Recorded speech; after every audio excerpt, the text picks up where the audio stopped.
आज की कहानी एक ऐसे शख्स की है जो इंटरनेट पर इराक के तानाशाह सद्दाम हुसैन की कहानी पढ़ता है और उसे उस कहानी से पता चलता है कि सद्दाम अपने दुश्मनों को मारने के लिए एक ऐसा धीमा जहर का उपयोग करता था जिसमें सद्दाम के दुश्मनों को बिना कुछ पता चले ही उसकी मौत हो जाती थी। वहीं से उसे ये आइडिया मिला और उसने अपने सास ससुर, पत्नी और साली को ख़त्म करने की साजिश रच डाली। तो आखिर क्या है इस केस की पूरी कहानी में? चलिए जानते हैं सब कुछ इस वीडियो में डिटेल से। कहानी में आगे बढ़ने से पहले चैनल को सब्सक्राइब कर बेल आइकन ज़रूर दबा दीजिए। तो चलिए अब कहानी शुरू करते हैं। यह कहानी है होम्योपैथी दवा के कारोबारी देवेंद्र मोहन शर्मा की। देवेंद्र दिल्ली के इंद्रपुरी अवस्थित अपने घर में पत्नी अनीता के अलावा छोटी बेटी प्रियंका के साथ रह रहे थे। प्रियंका विदेश से अपनी पढ़ाई पूरी करके आने के बाद पिता के दवा कारोबार में उनकी मदद करती थी। इनकी बड़ी बेटी दिव्या की ग्रेटर कैलाश में रहने वाले वरुण अरोड़ा से शादी हुई थी। इस शादी से वरुण और दिव्या के 2 जुड़वा बच्चे भी हैं, एक बेटा और एक बेटी। 1 फरवरी 2021 की सुबह प्रियंका अपने पिता देवेंद्र मोहन शर्मा को बताती है कि उसकी तबीयत ठीक नहीं है और उसके पैर में बहुत ज़्यादा दर्द हो रहा है, इसीलिए वो आज उनके साथ ऑफिस नहीं जा पाएगी। देवेंद्र भी उसे ऐसा देख उसे आराम करने का बोलकर काम पर चले जाते हैं। देवेंद्र देर रात को जब वे ऑफिस से वापस घर लौटते हैं तब वे देखते हैं कि प्रियंका के पैरों का दर्द बहुत बढ़ चुका है। रात में नॉर्मल दवा देकर अगले दिन सुबह होने का इंतज़ार करने लगते हैं। सुबह होते ही अगले दिन यानी कि 2 फरवरी को देवेंद्र प्रियंका को लेकर मोती नगर के एक हॉस्पिटल में गए, जहां उनकी कुछ जांचें हुई जिनकी रिपोर्ट आनी बाकी थी और प्रियंका की तबीयत और ज़्यादा खराब होते जा रहा था। रात होते होते प्रियंका के पैर सुन पड़ गए थे। 3 फरवरी की सुबह तो उनकी हालत इतनी खराब हो गई थी कि वो अपने पैरों पर खड़ी भी नहीं हो पा रही थी। धीरे धीरे इसकी तबीयत और ज़्यादा खराब होते जा रही थी। इतना देख देवेंद्र अपनी बेटी प्रियंका को मोती नगर अस्पताल से रेफर कराकर उसे BL कपूर अस्पताल में भर्ती कराया, जहां 15 फरवरी 2021 की सुबह प्रियंका की मौत हो गई। अचानक से प्रियंका की मौत से परिवार सदमे में था। आखिरकार प्रियंका को अचानक ऐसी कौन सी बीमारी हुई जिससे उसकी जान चली गई? छोटी बेटी प्रियंका की अचानक मौत के दुख से परिवार उबड़ा भी नहीं था कि अब देवेंद्र कुछ सोच पाते। इससे पहले ही बड़ी बेटी दिव्या की भी तबीयत खराब हो गई। दिव्या के बाल अचानक से झड़ने लगे और धीरे धीरे दिव्या की हालत भी लगातार बिगड़ती जा रही थी। दिव्या के पिता देवेंद्र बिना देर किए उसे गंगाराम अस्पताल में भर्ती करवाया। दिव्या की स्थिति इतनी खराब हो गई थी कि वो ICU में ज़िंदगी और मौत से जूझ रही थी और देखते ही देखते देवेंद्र की पत्नी अनीता की भी तबीयत खराब हो गई। 4 मार्च को उन्हें भी अस्पताल में भर्ती कराना पड़ा। घर में सब के सब अचानक से बीमार पड़ते जा रहा था। इतना ही नहीं, घर में काम करने वाली महिला की भी इसी तरह से अचानक बीमार हो गई। अब तक देवेंद्र मोहन शर्मा भी अपने आप को असहज महसूस कर रहे थे और उनकी भी सेहत लगातार बिगड़ रही थी। उनके बाल भी झड़ने लगे थे, लेकिन देवेंद्र की हालत इतनी ज़्यादा खराब नहीं थी जितनी उनकी पत्नी और बेटी की थी। इसीलिए वे अपनी बेटी और पत्नी का ध्यान रख रहे थे। इसी दौरान 21 मार्च को उनकी पत्नी अनीता की भी मौत हो गई। अब तक देवेंद्र अपनी छोटी बेटी प्रियंका और पत्नी अनीता को खो दिया था। उनकी बड़ी बेटी दिव्या कोमा में जा चुकी थी और अब उसका भी बच पाना मुश्किल लग रहा था। डॉक्टर के द्वारा किए जा रहे जांच में कुछ पता नहीं चल पा रहा था कि आखिर बीमारी क्या है। देवेंद्र मोहन शर्मा को ये बात समझ में नहीं आ रहा था कि अचानक ऐसा कौन सा बीमारी होते जा रहा है जिससे उनकी बेटी और पत्नी की मौत हो गई और एक बेटी कोमा में है। इसी बीच उनकी बातचीत एक परिचित के डॉक्टर से होती है और वे उन्हें टॉक्सिन टेस्ट करवाने की बात करते हैं। टेस्ट करवाया गया।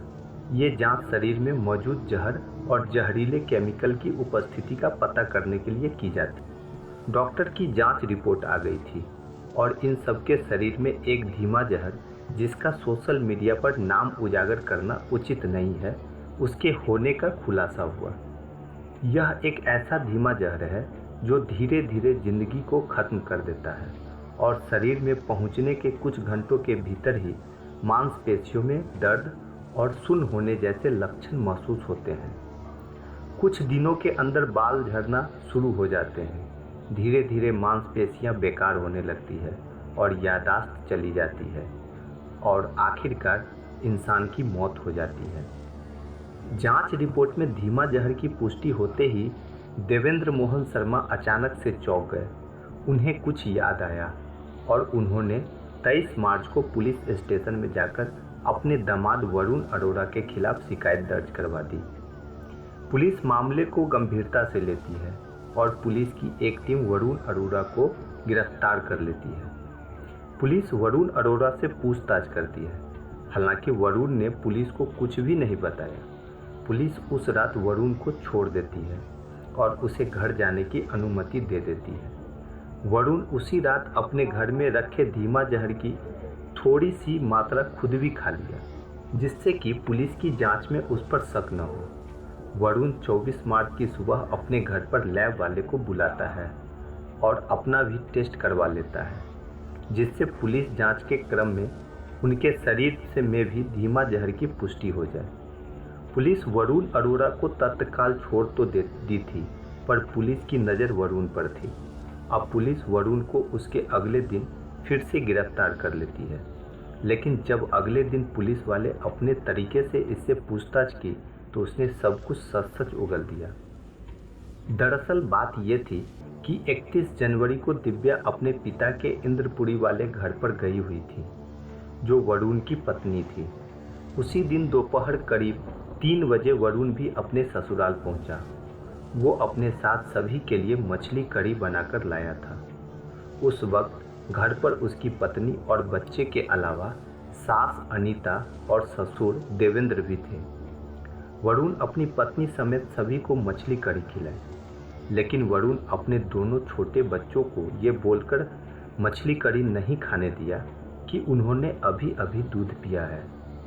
वरुण ने अपनी तबीयत ठीक नहीं होने की वजह से खुद भी मछली खाने से इनकार कर दिया। अब तक वरुण ने अपनी पत्नी और सास ससुर को मछली करी खिला चुका था, लेकिन प्रियंका, जो उसकी छोटी साली थी, वो उस दिन अपने दोस्तों के साथ कहीं बाहर गई थी। इसीलिए वरुण अपनी छोटी साली प्रियंका के घर आने का इंतजार करता रहा। जब शाम को प्रियंका घर वापस आई तो 6 बजे के करीब उसने प्रियंका को भी मछली करी खिलाई। जब वरुण की छोटी साली प्रियंका ने वरुण से भी साथ में खाने को कहा तो उसने अपनी तबीयत खराब होने का बहाना बना दिया। अब तक घर के सभी लोग मछली करी खा चुका था। दरअसल वरुण जो मछली करी बनाकर लाया था उसमें धीमा जहर मिला हुआ था। उसने अपनी साजिश के अनुसार सभी को वो मछली करी खिलाई और वो अपने घर वापस लौट आया। उसके एक दिन बाद प्रियंका और अनीता की जान चली गई और दिव्या कोमा में थी। बाद में 9 अप्रैल को दिव्या ने भी दम तोड़ दिया।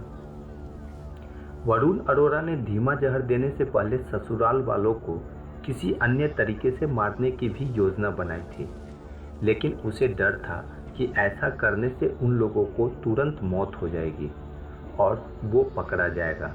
इसीलिए बाद में उसने धीमा जहर देकर सबको मारने का प्लान बनाया था। वरुण ने इंटरनेट पर सर्च करके 22,000 रुपये देकर धीमा जहर का जुगाड़ किया और 3 लोगों की जान ले ली। पुलिस ने वरुण के घर की तलाशी भी ली, जहां से धीमा जहर की एक शीशी बरामद हुई। अब सवाल उठता है कि आखिर वरुण ने ऐसा क्यों किया। तो जो कहानी वरुण ने पुलिस को बताई वो ये है कि 12 साल पहले वरुण और दिव्या की शादी हुई थी। वरुण और दिव्या का परिवार आर्थिक रूप से संपन्न थे। घर में किसी तरह की कोई परेशानी नहीं थी। बस एक कमी थी कि शादी के 7 साल बीत जाने के बाद भी वरुण को दिव्या से कोई बच्चा नहीं हुआ था। उन्होंने कई अस्पताल में इलाज भी करवाया था। फिर बाद में उन्होंने IVF की मदद ली और कुछ समय बाद दिव्या ने जुड़वा बच्चों को जन्म दिया। परिवार में खुशी का माहौल था और बच्चे भी 4 साल के हो गए थे। उस वक्त तक सब कुछ ठीक चल रहा था। कुछ दिनों बाद वरुण के पिता की मौत हो गई और जिस समय वरुण के पिता की मौत हुई थी, संयोग से उसके कुछ समय बाद ही दिव्या फिर से प्रेग्नेंट हो गई। वरुण ये सोच रहा था कि दिव्या के पेट में जो बच्चा है वो वरुण के पिता का पूर्ण जन्म होने वाला है। इधर डॉक्टर ने कहा कि अगर दिव्या इस बच्चे को जन्म देती है तो उसकी जान को खतरा हो सकता है। डॉक्टर की इस बात को सुन दिव्या और उसके मायके वाले ने वरुण की इच्छा के खिलाफ गर्भपात करा दिया, जो वरुण के खिलाफ था। इसी बात से वरुण गुस्से में था और उसके परिवार वालों से बदला लेना चाहता था। आखिरकार वरुण 31 जनवरी 2021 को वो अपने इस खतरनाक साजिश में कामयाब हो गया। वरुण ने अपने बच्चों से उनकी मां और देवेंद्र मोहन शर्मा से उसका पूरा परिवार छीन लिया। दोस्तों, अगर आपको हमारी मेहनत पसंद आई हो तो इस वीडियो को लाइक करते हुए शेयर भी करें। अगर आपने चैनल को अब तक सब्सक्राइब नहीं किया है तो जल्द से चैनल को सब्सक्राइब कर लीजिए। हमारी लेटेस्ट वीडियो की जानकारी के लिए बेल आइकॉन दबाकर नोटिफिकेशन भी ज़रूर ऑन कर दीजिए। ऐसे ही सच्ची कहानी के लिए हमारे साथ लगातार जुड़े रहें। धन्यवाद।